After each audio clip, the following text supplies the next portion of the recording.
I've told you the entire story that John tells, beginning in verse 22, which is not included in the lectionary, but in my opinion, that's a mistake on the part of the authors of the lectionary. They left out those verses because they seemed to them unimportant, but they are very important, foundational pattern that will be present in all of the stories from John 6. That pattern is that Jesus says or does something that is puzzling, provocative. What follows in the discourse or in the actions explains or works within that puzzle. In this case, the puzzle is that they are looking for Jesus. They don't find him. They didn't know about his walking on the water, and so they saw him get into the boat, and so it establishes the mystery that was established for those who had eaten of the bread that Jesus had given them in the wilderness. Without the puzzle, the rest of the story doesn't have the same degree of energy. So I would highly recommend that you tell the whole of this. Now, the puzzle at the first level is, how did you get here? Because they had looked for him, and when they didn't find him, they got in the boats and went across the sea to Capernaum looking for him. And when they found him there on the other side of the sea, they asked him, how did you get here? Well, we as the listeners know how he got there. That is, that he walked across the water to get there. That fact is never identified in this story, but it is in the background as something that the audience knows because they had heard that story before.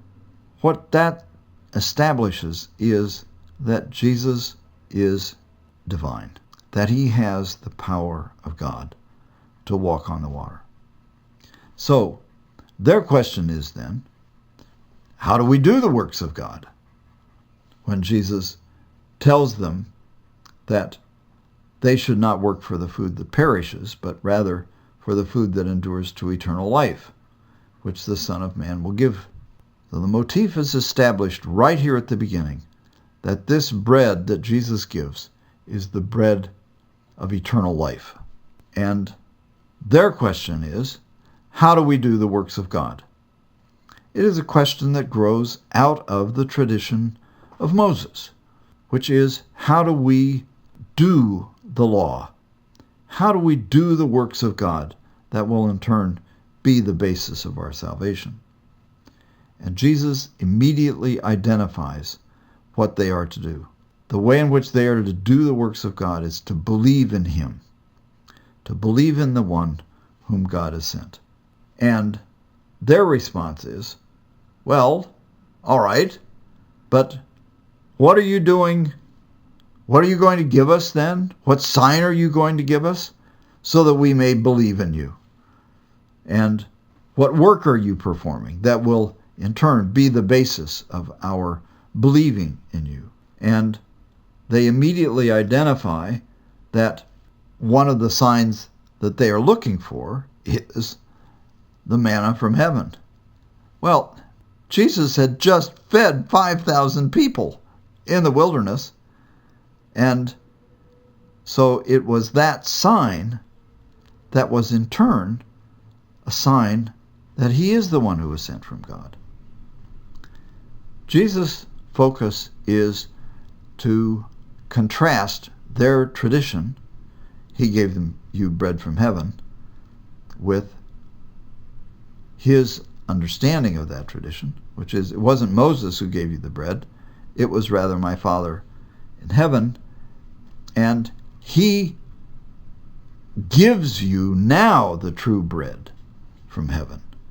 That is, the bread which comes down from heaven and gives life to the world, namely, Jesus himself.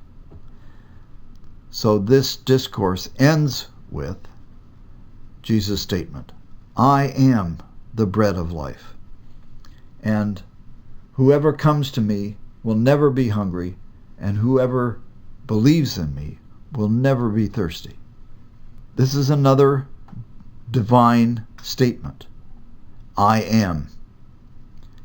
Just as Jesus said on the water to the disciples, I am. Don't be afraid.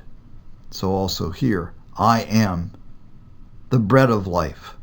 The announcement of this story is then that the puzzle about Jesus' identity, implicit in the people not finding him on the other side of the sea, is that Jesus has been sent from God, that he has come down from heaven, and that he is the source of the bread of life. The spirit of this story is the spirit of a mystery story. The puzzle as to where did he go? How did he get there? That is answered at one level, but as is the case throughout the Gospel of John, each answer to a puzzle only announces the beginning of a new level of the puzzle.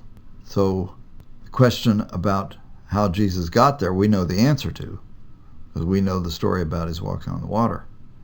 But the question about what is the significance of his being the bread of life, that's a puzzle that remains.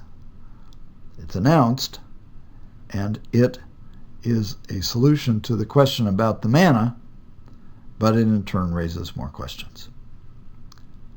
That's what comes next week, is the next part of this story.